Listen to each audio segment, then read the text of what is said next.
ఇంకో అపోహ అండి, గరుడ పురాణం కూడా చనిపోయిన తర్వాత వినాలి అని ఒక పద్ధతి. అయితే గరుడ పురాణం చనిపోయిన వాళ్ళ ఇంట్లో మాత్రమే జరుగుతుంది అని ప్రవచనాలు చేయట్లేదు ఎవరు.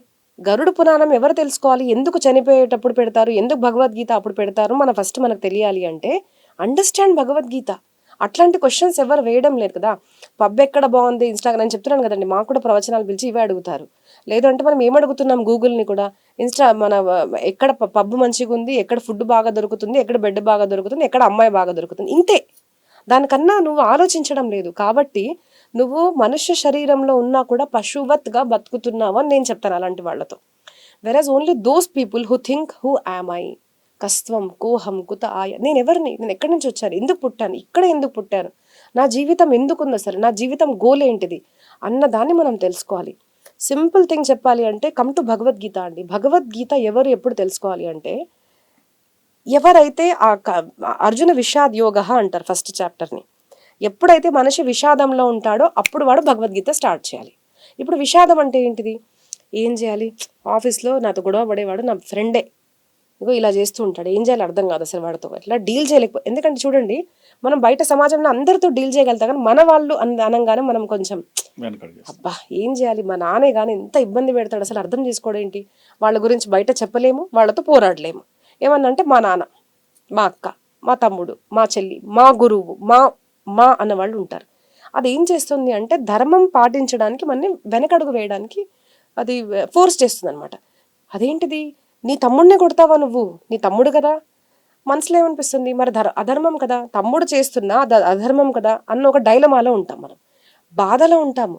ఈ అంటే వార్ ఒక సిచ్యువేషన్ అందరికీ ఉంటుందండి, మానసిక వార్ ఉంటుంది, ఫ్యామిలీతో ఉండొచ్చు, మనకు బయట ఉండొచ్చు. అది విషాద యోగం అనమాట. అప్పుడు కృష్ణుడితో ఏమంటున్నాడంటే, కృష్ణ నాకు యాంగ్జైటీ వస్తుంది, మన భాషలో చెప్తున్నాను నేను, నాకు మొత్తం చేతులు, అంటే ఇప్పుడు మనం చూస్తున్నాం దర్ సో మెనీ పేషెంట్స్ అనమాట, చేతులు వణుకుతూ ఉంటాయి. Depression, anxiety are very common problem these days. చేతులు వణికిపోతున్నాయి, నా చేతిలో నుంచి ధనుస్సు కింద పడిపోతున్నాయి, నేనేం చేయలేకపోతున్నాను కృష్ణ, నాకు అర్థం కావడం లేదు, నా ఫ్యామిలీ ఉంది, నా ఫ్యామిలీని చంపమంటావేంటి, ఇలాంటివన్నీ అడిగితే దెన్ కృష్ణాసే సెకండ్ చాప్టర్లో, ఓహో ఇలా అన్నీ మరే బుద్ధిమంతుడుగా మాట్లాడుతున్నావి నువ్వు అసలు అని అక్కడి నుంచి కృష్ణ స్టార్ట్స్ అనమాట. అంటే మనల్ని మనం ఎంత బుద్ధిమంతులుగా అనుకుంటున్నాం అంటే మనకు అన్ని తెలుసు అనుకుంటున్నాం. ఇంకా అన్ని తెలిసిన వాళ్ళకి ఏం చెప్తామండి, అన్ని తెలుసు అంటే మీకు చెప్పడానికి ఏమీ లేదు. So he keeps calm. Krishna ఒక్క మాట కూడా మాట్లాడు ఫస్ట్ చాప్టర్లో. సెకండ్ చాప్టర్లో when he says Krishna please guide me అన్నప్పుడు మాత్రమే కృష్ణ మాట్లాడతాడు. అలా పరిప్రశ్నేన సేవయ, అలా గురువుల దగ్గరికి వెళ్ళి అడిగితే కానీ మన జ్ఞానం అనేది లభించదు. అది అడిగితే కదా మనం చెప్పేది భగవద్గీతని. ఎంత ఫ్రీగా చెప్తున్నా కూడా ఇట్లాంటి దీనికి వ్యూస్ రావండి. భగవద్గీత పెడితే మహా అయితే 1000 2000 వ్యూస్. అదే ఇంత గలీజ్ వీడియోస్ పెట్టండి, అదే ఏంటో నాకు అసలు అర్థం కాదు. యూట్యూబ్ నాకు నిజంగా అండి మాట చెప్పాలనిపిస్తుంది.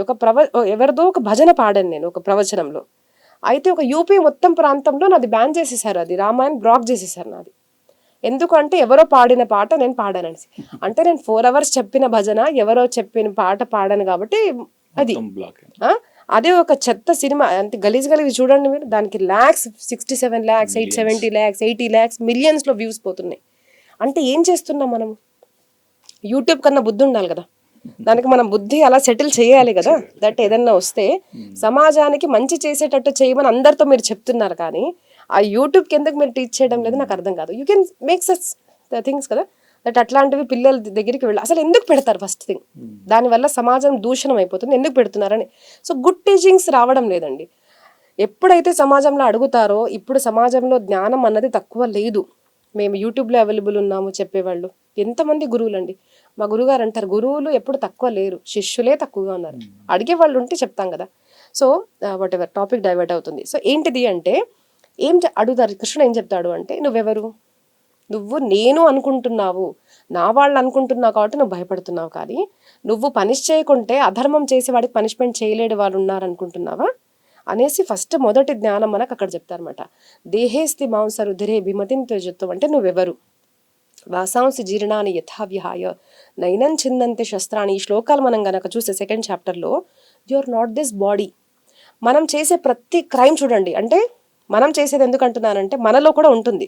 ఎక్కడో జలసి, ఎక్కడో కామము, ఎక్కడో క్రోధము. ఎక్కడొస్తుందండి కామం? ఎక్కడ పుడుతుంది? నేను ఒక ఆడపిల్లని అనుకుంటేనే మగవాడు ఆడది అనుకుంటేనే కదా అక్కడ కామం పుట్టేది. లేదు అంటే నాకు చిన్న కారు ఉంది, 5 lakhs కారు ఉంది, తన దగ్గర 50 lakhs కారు ఉంది అనుకుంటేనే కదా. సో భేదం ఎలా చూస్తున్నాం మనము అంటే నేను శరీరం అనుకుంటేనే, కానీ నువ్వు ఈ శరీరం కాదు. భయం ఎలా పుడుతుంది? నేను బతకాలనుకుంటున్నాను, సో చనిపోతావు. అరే నువ్వు చనిపోవని చెప్తున్నాడు కృష్ణ. కృష్ణ ఏమంటున్నాడు అంటే నువ్వు బట్టలప్పుడు ఈ శారీ చేంజ్ చేసి ఇంకో శారీ వేసుకుంటే మనం బాధ ఎలా పడమో అలాగే యూఆర్ జస్ట్ చేంజింగ్ క్లోత్స్. ఆ స్థిరత్వం, జ్ఞాన స్థిరత్వం దాకా నువ్వు రా అని మొదట మన జ్ఞానం చూడండి ఎలా ఉంది. భగవంతుడు ఏం చెప్తున్నాడు అంటే you are not this body, you are soul అని చెప్తున్నాడు. అక్కడి నుంచి మన జ్ఞానం ప్రారంభమవుతుంది.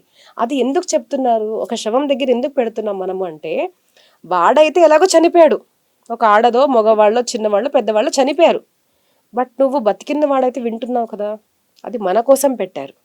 దట్ ఆయన అయితే ఎప్పుడు రామరామ చేయలేదు, నువ్వు రామనామాన్ని ఇప్పుడైనా భజించు, ఆ రామస్మరణ ఇప్పుడన్నా చెయ్యి, సత్ప్రవర్తన చెయ్యి, రామాయణాన్ని గుర్తు తెచ్చుకో, భగవద్గీతని గుర్తు తెచ్చుకో. Bhagavad Gita, Ramayan or Mahabharat whatever scriptures మనం తీసుకుంటే అధర్మమే నాశనం చెందబడుతుంది, ధర్మం ఎప్పుడు జయాన్ని పొందుతుంది.